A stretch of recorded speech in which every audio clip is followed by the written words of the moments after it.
Assalamualaikum warahmatullahi wabarakatuh. Waalaikumsalam. Selamat pagi, salam sejahtera untuk kita semua. Tentunya yang saya hormati perwakilan dari Ketua RW, Ketua RT.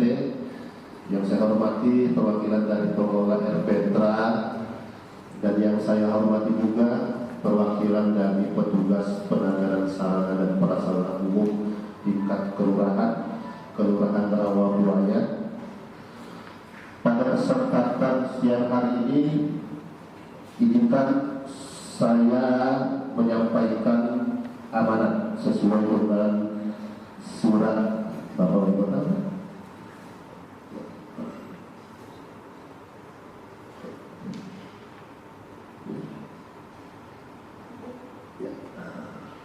Ya, ini di store. Instruksi Wali Kota Administrasi Jakarta Barat terkait pengendalian pencemaran udara di wilayah Kota Administrasi Jakarta Barat. Bapak Ibu, di DKI Jakarta sudah terkenal katanya polusinya cukup hebat. Bahkan katanya auranya saja sudah banyak asap mengepul. Kira-kira begitu. Nah, kita tahu apa sih yang namanya polusi dan pencemaran udara? Guys,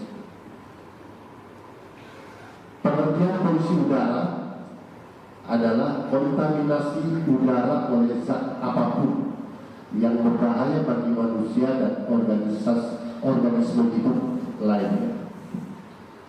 Polusi udara adalah salah satu masalah lingkungan yang berdampak pada kesehatan manusia, yang menimbulkan penyakit kanker paru, tuberkulosis, dan infeksi saluran pernafasan. Sekarang ini di DKI panasnya merajalela ini. Tidak sedikit warga kita, tetangga kita, bahkan mungkin keluarga kita terjangkit infeksi saluran pernafasan. Itu akibat pemanasan global. Terjadi pencemaran udara. Pencemaran ada pencemaran udara, pencemaran air. Sebenarnya Pak, kalau itu politik seperti saya bukan saya bangga, saya akan beralih kepada moda transportasi umum. Artinya secara pribadi saya sudah memberikan kontribusi untuk tidak mencemari udara. Naik kereta Pak, 1 unit kereta ada 10 sampai 12 gerbong yang diangkut 1.000 orang lebih. Banyak kata, kalau tidak diangkut 1.000 orang lebih berarti dia menggunakan kendaraan bermotor dan asapnya perlu diedarkan. Tapi begitu dia kembali kepada moda transportasi umum, kereta ada knalpotnya nggak Pak? Kan tidak. Dia tidak mencemari udara. Mengangkat 1.000 orang lebih berarti mengurangi dampak pencemaran udara dan polusi. Lantas bertanya lagi, kan itu kereta pakai listrik Pak. Kalau listriknya dari pembangkit listrik. Kalau sudah dari pembangkit listrik, semakin banyak listrik yang harus diproduksi untuk keperluan lain-lain, berarti penggunaan bakar berupa gas batu bara semakin banyak. Karena penggunaannya semakin banyak, kata akhirnya asap hasil produksinya semakin banyak. Makanya dibilang salah satu penyebab terjadinya pencemaran udara adalah pembangkit listrik. Nah, upaya sekali ini apa Pak?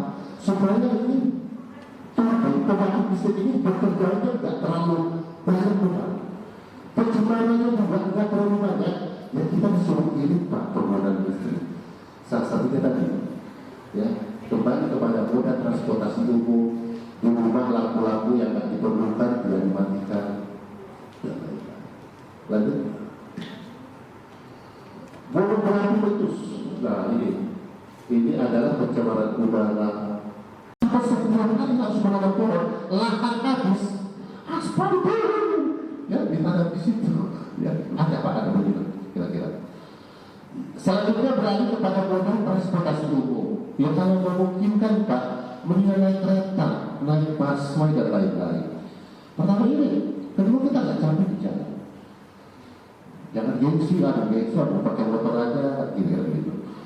Yang keempat, gunakan sepeda atau jalan kaki ya tadi mau ke toko, mau ke Indomaret, Alfa, ya Tadil, jangan emes gitu, cuci motor, pakai motor padahal jalannya sebentar Pak. Ya kita kan sudah menyumbang emisi, ya gas buang yang dilepas oleh knalpot itu akan mencemari udara. Itu dijadikan kesepian orang Pak, bukan kita aja. Tapi untuk berbuat kembali dulu kepada individu ya masing-masing. Selanjutnya hindari pembakaran sampah ini. Jakarta Barat rawan pembakaran sampah. Ya teman-teman, ini tiap hari hampir dapat aduan KRM ya, ada tindakan pembakaran sampah. Saya yakin yang bakar sampah mudah-mudahan nggak ngerti akibatnya. Yang satu adalah polusi, pencemaran, yang kedua musibah terjadinya kebakaran Pak. Ya, jadi teman-teman izin ya Bapak Ibu sekalian ya, sekaligus kita berikan arahan bahwa di DKI Jakarta sudah dilarang dan ada sanksinya. Selanjutnya mendaur ulang produk-produk yang dapat dipakai lagi. Bapak Ibu yang PPSU saat lagi bekerja banyak sekali ya sampah-sampah yang masih bisa dikelola, sampah organik yang satu numpuk di solokan. Ya, dia kalau berlama-lama di saluran akan mencemari kualitas air bawah itu. Yang dia busuk lantas mengandung kimia dibawa oleh air hujan, diserap oleh tanah, pada akhirnya terjadi pencemaran tanah dan pencemaran air. Lanjut. Jenis pencemaran lingkungan, pencemaran udara adanya zat polutan yang mengotori udara. Lanjut.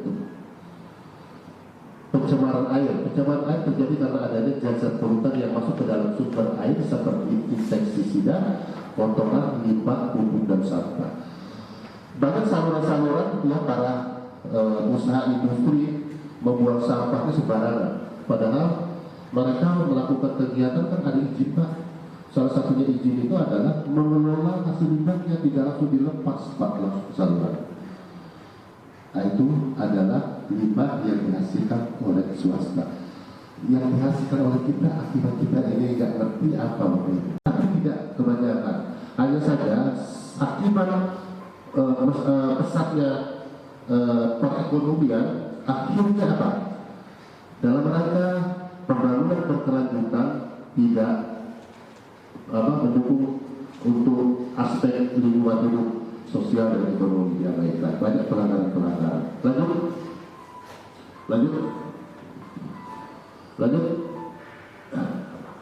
Ya, lanjut.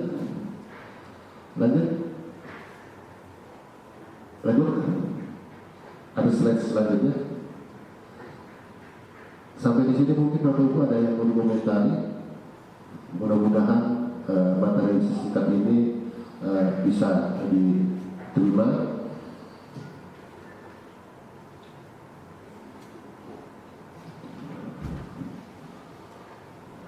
Sudah rawan Bapak Ibu di DKI Jakarta ya, polusi merajalela.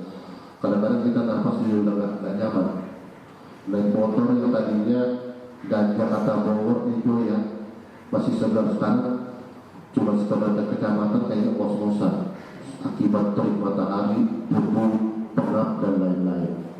Nah ini Bapak Ibu, lapisan ozon rusak akibat ternyata freon AC kita yang kita gunakan itu berdampak kepada lapisan ozon. Zaman dahulu freon AC itu ternyata tidak baik. Sekarang ini sedikit agak ramah lingkungan. Freon itu tidak berwarna, tidak berbau, tidak beracun, tidak berkarat dan tidak boleh terbakar. Terus produk freon itu digunakan untuk pendingin ruangan AC atau lemari pendingin. Lanjut ke atas Mbak. Ke atas ya.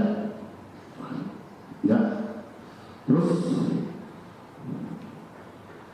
nah ini efek rumah kaca akibat dari aktivitas yang ada di dalam bumi ya, asap kendaraan bermotor, cerobong industri yang mengepul Bapak Ibu, lantas penggunaan bahan-bahan kimia seperti freon dan lain-lain, pembakaran sampah dan lain-lain ya, merusak ozon pelapis. Matahari saat menyinari Pak, harusnya dia mempertimbangkan seperti yang sekarang kita rasakan. Ada sejuk di pagi hari, ada malam yang tidak terlalu panas. yang ada panas yang seimbang dengan kita, keperluan kita. Tapi akibat lapisan ozon rusak yang masuk batas, terjadilah pemanasan global. Kalau sudah terjadi pemanasan global, di daerah hidup kita di sana Bapak Ibu, ya tempat salju yang cair.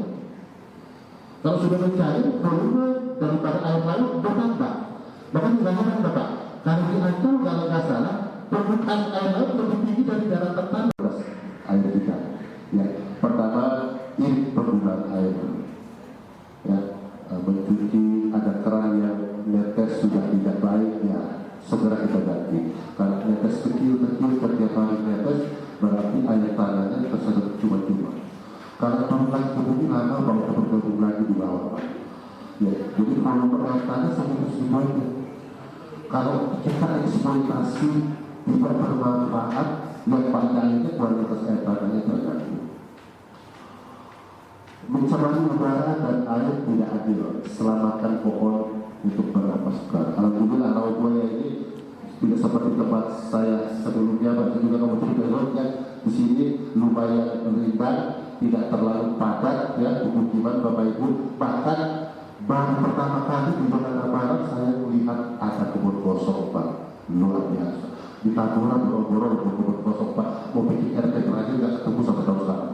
Nggak punya RT ya Pak di Batak Lima. Di sini begitu saya masuk 5 unit langsung bingung ya. 5 lokasi. Jadi alhamdulillah kita sama-sama teman-teman Bedesu rawat kampung kita, siapa lagi kalau bukan kita. Kita ajak RT warga kita ya untuk peduli kita. Karena yang menikmati terkait adanya pencemaran, rawat penyakit kita. Berarti ada beban pekerjaan yang secara bersama-sama kita harus laksanakan. Pertama pencemaran udara dan air sebelum Anda berhenti itu. Kalau merokok Bapak Ibu di ruangan, plas ruangannya ditutup. Tiba-tiba ada juga yang nggak merokok, yang merokok lebih dari satu pencemaran lingkungan. Pencemaran lingkungan, mencemaran Pak, karena ada manusia lain. Paham? Jadi kalau merokok harus di luar, kalau bebas. Masa kini yang kita nikmati adalah bukan untuk menjaga bumi yang harus dibayar untuk generasi dan anak cucu kita. Sampai di sini yang mudah-mudahan mudah-mudahan menarik. Karena sekali lagi materi ini sederhana, tapi ini adalah menjadi isu yang sedang dibicarakan di negara-negara di belahan dunia ini. Ya, bumi kita sudah rusak Bapak Ibu. Siapa lagi yang dapat menyelamatkan bumi kita? Utamanya di DKI Jakarta ini sudah terlalu polusi. Banyak kandungan hutan yang akan merusak kesehatan kita, ya akan mengganggu aktivitas kita sehari-hari, yang pada akhirnya tidak bisa dijamin untuk masa yang akan datang untuk anak cucu kita. Mungkin itu yang dapat saya sampaikan. Mudah-mudahan ada manfaatnya. Sekali lagi, materi yang singkat ini mudah-mudahan ketemu Pak maksud dan tujuannya, yang akhirnya bisa kita teruskan minimal keluarga kita di rumah, ya tetangga-tetangga kita dan keluarga kita di Kelurahan Rawabuaya. Satu itu, Assalamualaikum warahmatullahi wabarakatuh.